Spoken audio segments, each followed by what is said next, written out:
You've stood on a bridge and watched water pour over a dam. Big concrete wall, water going over it, simple enough.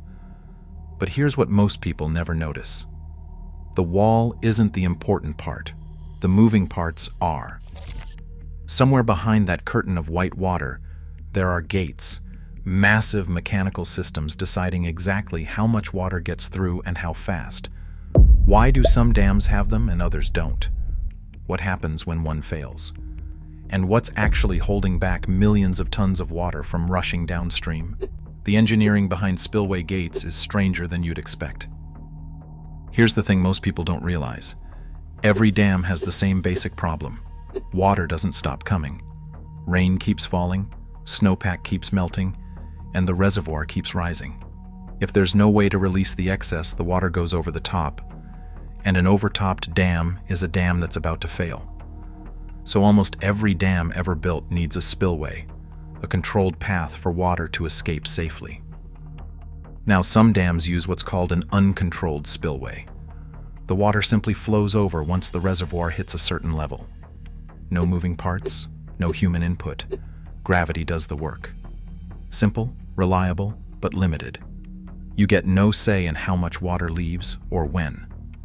Gated spillways change that equation completely. They give engineers mechanical control over the flow. More water, less water, right now or later tonight. That precision matters more than you'd think. Here's a perfect example. In Minneapolis, the Upper St. Anthony Falls Dam sits on the Mississippi River with a wide overflow spillway. Just downstream, the Lower St. Anthony Falls Dam handles the exact same river, the same floods, the same volume of water, but its spillway is less than half the width. How? Because it uses gates. Those gates provide enough control and capacity that the structure itself can be built smaller and more cost-effective. And when that control is missing, things go wrong fast.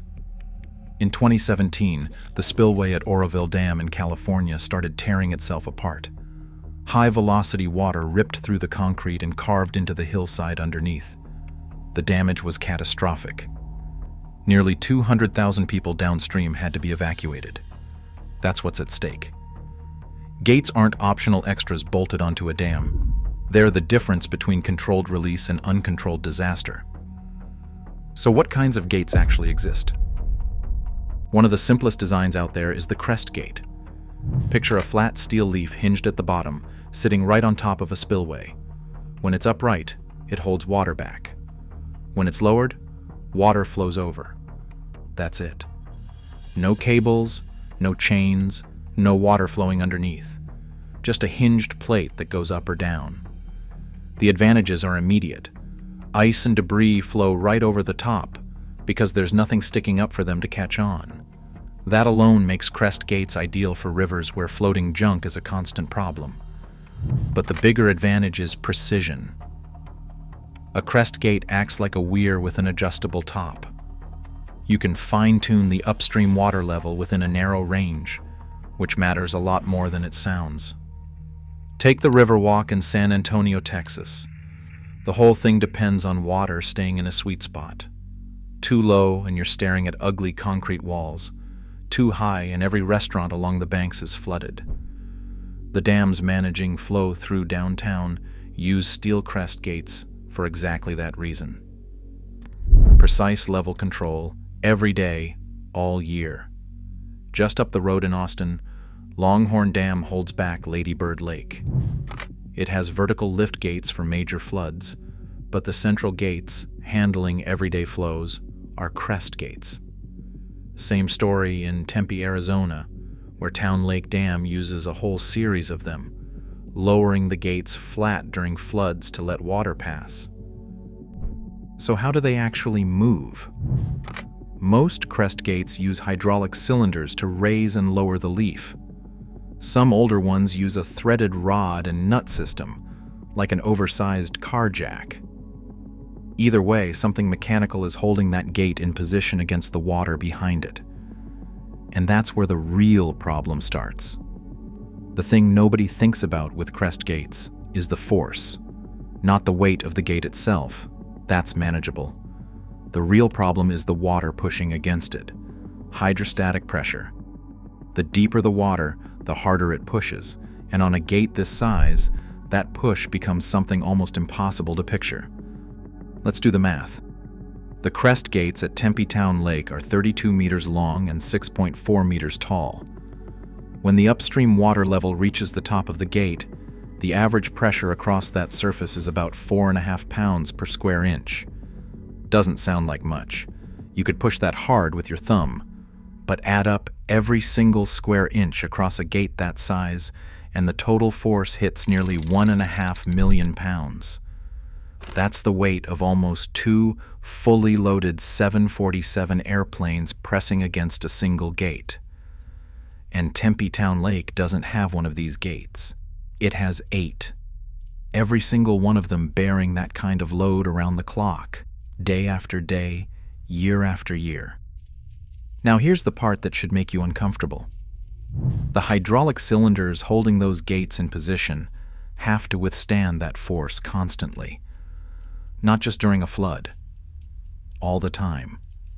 And if the hydraulic system fails, if a seal blows or a pump gives out or the power cuts, the gate doesn't stay put. Gravity and hydrostatic pressure push it open. The water wins. Everything behind that gate rushes downstream with no warning and no control. That's the fundamental weakness of Crest gates. They fail open. A mechanical breakdown doesn't just mean the gate stops working, it means the gate becomes a disaster.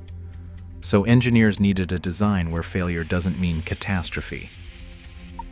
The next type of gate was built to solve exactly that problem. Radial gates, also called tainter gates, are the workhorses of the dam world. If you've ever seen an aerial shot of a massive spillway with water rushing through, there's a very good chance you were looking at radial gates. The design is elegant. A curved steel face connects to a set of struts that converge downstream toward a single hinge point called a trunnion. A hoist system lifts the gate using chains or cables, and water flows underneath. When the gate drops, it seals against the spillway floor. When it rises, the opening grows and more water passes through. But the genius isn't in how it looks. It's in where the forces go. Remember the problem with Crest gates? The operating system had to fight the full hydrostatic pressure of the water. Radial gates split that burden. The trunnion absorbs the hydrostatic force. The hoist only has to lift the weight of the gate itself. That's a massive difference. You're no longer asking a hydraulic cylinder to hold back 2 747s worth of pressure around the clock. And here's the part that really matters. If the hoist fails on a radial gate, the gate falls closed under its own weight. Water stays behind the dam. Compare that to a Crest gate, where failure means the gate swings open and everything goes downstream. That single difference in failure mode is why radial gates dominate large dam construction worldwide. The trunnion itself is a serious piece of engineering. Water pressure acts perpendicular to the curved face, which means all that force channels directly through the pin. It's efficient, but it's not friction-free. Older radial gate designs actually neglected trunnion friction in their calculations and had to be retrofitted later. Some weren't retrofitted in time. In 1995 at Folsom Dam in California, operators were raising a radial gate to make a routine spillway release when the struts buckled. The gate failed. A wall of water surged downstream, and by the time crews sealed the opening, the reservoir had lost half its volume. They sealed it using something called stop logs, and those deserve their own explanation. Every mechanical device holding back water needs maintenance. That's not optional. Corrosion, fatigue, wear on moving parts, these things are guaranteed over time. The question is, how do you inspect and repair a gate that's submerged under millions of gallons of water? You could send divers down. You could use underwater cameras. But try painting something underwater. Try welding a cracked hinge 10 feet below the surface with current pushing against you. It's dangerous, expensive, and unreliable. The far simpler answer is to drain the water away from the gate and do the work in the dry. That's where stop logs come in. Stop logs are about as low-tech as water engineering gets. They're heavy beams, usually steel or concrete, that slide into vertical slots built into the dam upstream of the main gate. You lower them in one by one, stacking them until they reach the reservoir level. Once the stop logs are in place, you crack the main gate open and the space between drains. Now the upstream face of the gate is completely exposed. You can inspect it, clean it, repair it, repaint it, whatever needs doing. Do stop logs leak? Yes. Every time. But the leakage is manageable, easy to divert, and expected. They aren't meant to be permanent. They're a temporary measure, gates for the gates, and they exist on most large dams worldwide for exactly this purpose. But here's something most people don't realize. The main gates leak too. Every spillway gate in the world lets at least a little water through.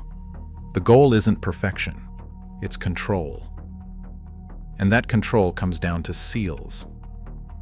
Spillway gates don't ride directly against concrete. They press against massive rubber seals mounted on steel plates embedded in the spillway surface. Most use what's called a J-bulb seal, shaped so that upstream water pressure actually pushes the rubber tighter against the plate. The harder the water pushes, the better the seal works. Different seal shapes sit at different locations on the gate, allowing movement while keeping water where it belongs. And there's one more type of gate where seals matter more than anywhere else. Bear trap gates are one of the most clever designs in dam engineering. Two overlapping leaves hinged at the bottom with a sealed chamber between them. To raise the gate, you feed upstream water into that chamber. The pressure floats the bottom leaf upward, which pushes the upper leaf with it.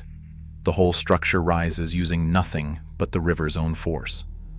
No massive hydraulic cylinders, no hoists or chains, just water pressure doing the heavy lifting. To lower it, you close the upstream feed and let the chamber drain downstream. The pressure drops, the leaves fall back flat, and water flows over. Brilliant in theory, almost free to operate. The kind of design that makes engineers smile on paper. But paper isn't reality. The chamber between those leaves is a perfect trap for silt, sand, and debris. Over time, sediment builds up and jams the mechanism. Inspecting the chamber means dewatering the entire space and rerouting flows, which is far more complicated than dropping stop logs in front of a radial gate. And because bear trap gates were never widely adopted, there were never standardized parts. Every repair was a custom job, expensive and slow. The consequences of that neglect became very public on May 14, 2019. Dunlap Dam near New Braunfels, Texas, had been holding back the Guadalupe River since the 1930s. The dam wasn't built with easy maintenance in mind, and the steel hinges of its bear trap gates were nearly impossible to inspect. A security camera at the dam caught the moment one of those hinges gave way. The gate collapsed. The lake behind the dam drained completely, and the legal battles that followed lasted years. Eventually, the homeowners around the lake banded together, taxed themselves, and funded a rebuild that took over 3 years to complete. A brilliant design brought down by a simple truth. If you can't inspect it, you can't trust it. Every dam you've driven past, every reservoir you've swum in, every lake you've seen from an airplane window is being held in place by engineered gates that someone is monitoring, maintaining, and occasionally losing sleep over. The flood control upstream of your city, the water pressure in your home, the lake your family vacations at, all of it depends on steel, rubber seals, and trunnion pins doing their job quietly every single day. The engineering is invisible until it isn't. And that's exactly how it's supposed to work. If you enjoyed this, subscribe, because the next one goes even deeper.